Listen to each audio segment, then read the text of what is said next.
Hi guys, my name's Sasha and today I want to show you how I've done this.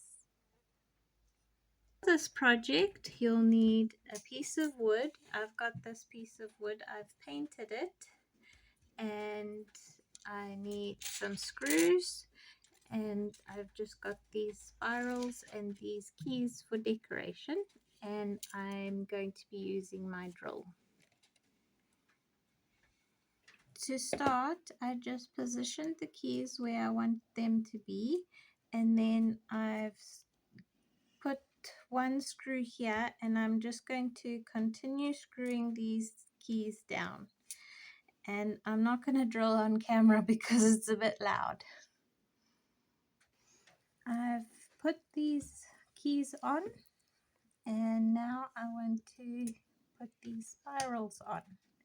If you want to know how to make these spirals, I did a video about spiral earrings.